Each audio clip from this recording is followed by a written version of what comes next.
అంటే అసలు వాళ్ళు ఆకలేసి అరిచారో నా కోసం అరిచారో కూడా అర్థం కాని సిచ్యువేషన్లో ఉన్నాను.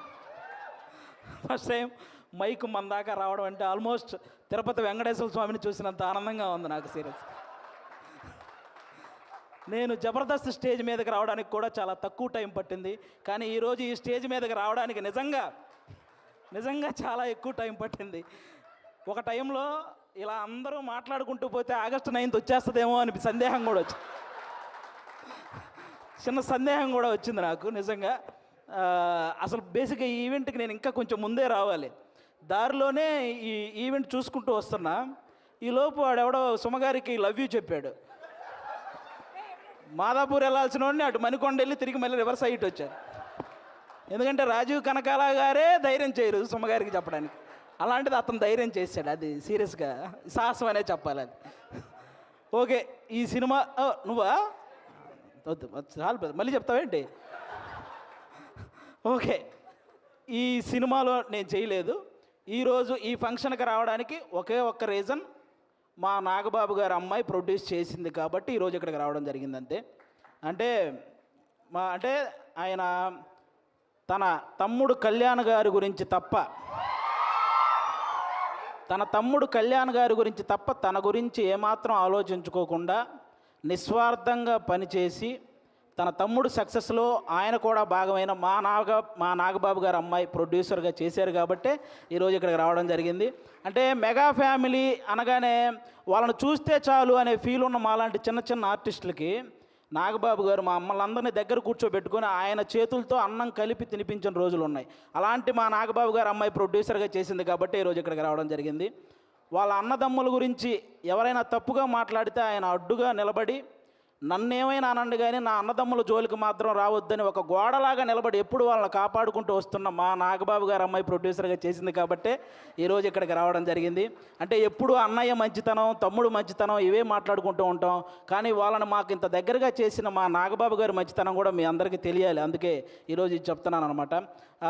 ఇంకా మీ అందరికీ తెలుసు, నిహారిక గారు ఇప్పుడు కాదు ఒక 10 years బ్యాక్ మీకు ఒక స్కిట్ చేశారు, డి వర్సెస్ జబర్దస్త్ అని. అందులో నాగబాబు గారి క్యారెక్టర్ చేశారు నిహారిక గారు. ఆ స్కిట్ నేనే రాశాను. ఫస్ట్ టైం ఒక టైమింగ్ అంటే ఎలా ఉండాలి, ఒక పంచ్ టైమింగ్ వేసేటప్పుడు ఆ మాడ్యులేషన్ ఎలా ఉండాలి, ఇవన్నీ కూడా నాకు ఒక రకంగా అలవాటైంది కూడా నిహారిక గారి టైమింగ్ చూసే. నాకు ఆ రోజు నేను స్కిట్ రాసినప్పుడు ఆ విధంగా నిహారిక గారు అప్పటి నుంచి నాకు పరిచయం అనమాట. అంటే నిహారిక గారు వాళ్ళ పెదనాన్నగారిలాగే కొత్త టాలెంట్ని ఎంకరేజ్ చేసే గుణం ఉంది, వాళ్ళ బాబాయ్ గారిలాగే అనుకున్నది సాధించే గుణం ఉంది, అలాగే వాళ్ళ నాన్నగారిలాగే ఎంత కష్టం వచ్చినా సరే నవ్వుతూ ముందుకెళ్ళే గుణం ఉంది. ఈ 3 కలిపి ఉంది కాబట్టి ఈరోజు ఇలాంటి సినిమా తీయగలిగింది. అంటే ఇంకో విషయం, వాళ్ళ బాబాయ్ గారిలాగే ట్రెండ్ ఫాలో అయ్యే టైప్ కాదు, ట్రెండ్ సెట్ చేసే టైప్. అందుకే 11 మంది హీరోలను పెట్టి ఒక సినిమా అంటే ఖచ్చితంగా ట్రెండ్ సెట్ చేసినట్టే, అవునా? 11 మంది హీరోలు అంటే ఇప్పుడు రీసెంట్గా మన 11 మంది క్రికెటర్లు మన దేశానికి వరల్డ్ కప్ తెచ్చినట్టు ఈ 11 మంది హీరోలు మా నిహారిక గారికి మంచి విజయాన్ని అందించాలని మనస్ఫూర్తిగా కోరుకుంటున్నాను. మనకు 11 అంటే చాలా గుర్తొస్తాయి, కానీ ఈ సినిమా తర్వాత 11 అంటే ఈ 11 మందే గుర్తొస్తారు. అదైతే నేను నమ్ముతున్నాను. కాబట్టి అంటే ప్రతి ఊర్లో ఒక కమిటీ ఉంటుంది, ఆ కమిటీలో కుర్రాళ్ళు ఉంటారు. బేసిక్గా సమస్యను క్రియేట్ చేసేది వాళ్ళే, సమస్యను సాల్వ్ చేసేది వాళ్ళే, అలాంటి కుర్రాళ్ళు అనమాట.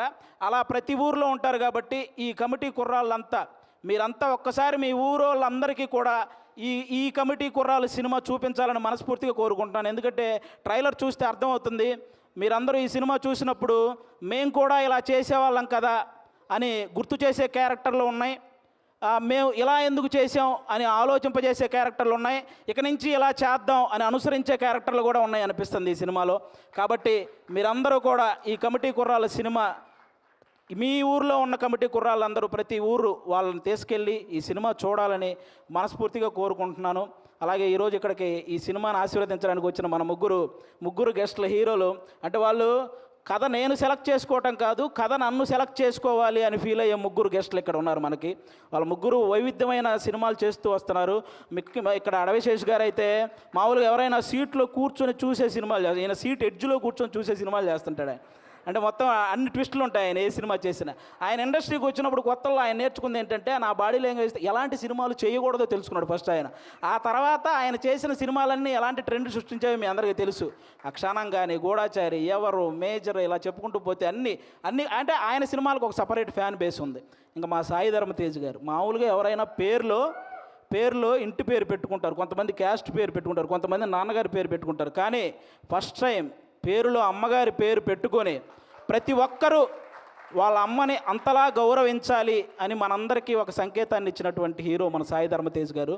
అంతేకాదు రీసెంట్గా ఒక ఓల్డ్ ఆర్టిస్ట్ మన పావలా శ్యామల గారు ఇబ్బందుల్లో ఉంటే ఆవిడకి 5 లక్షల సహాయం చేశారు మన సాయి ధర్మ తేజ్ గారు. అంటే సంపాదించే శక్తి దేవుడు అందరికీ ఇస్తాడు, కానీ సహాయం చేసే మనసు కొంతమందికే ఇస్తాడు. అందులో మన సాయి ధర్మ తేజ్ గారు కూడా ఉండడం నిజంగా మనందరి అదృష్టం.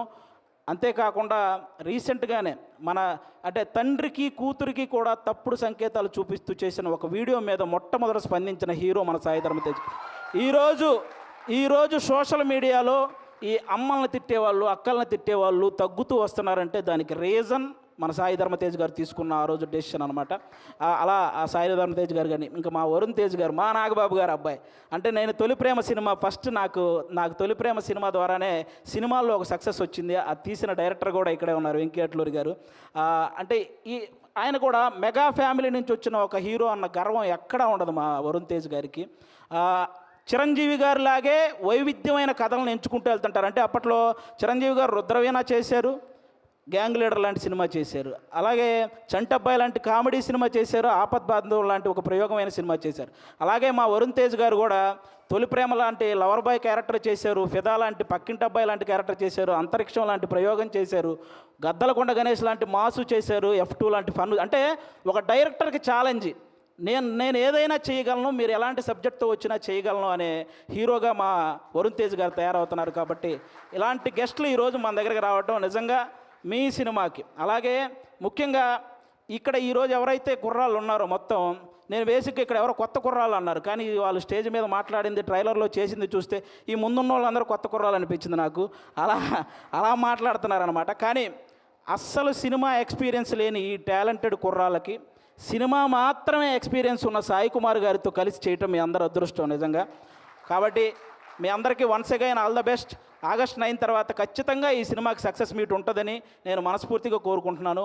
వన్స్ అగైన్ నిహారిక గారికి కూడా ఆల్ ద బెస్ట్ అండి. థ్యాంక్ యూ ఆది గారు. నెక్స్ట్ మీటింగ్కి మైక్ పట్టుకెళ్తున్నారా? అండ్ కొంతమంది మాట్లాడితే ఆపితే బాగుంటుంది అనిపిస్తుంది, కానీ ఈయన మాట్లాడితే మాత్రం చెవులు నిక్కబుడుచుకొని మరీ వింటూ ఉంటాము. సో ఆది గారు, థ్యాంక్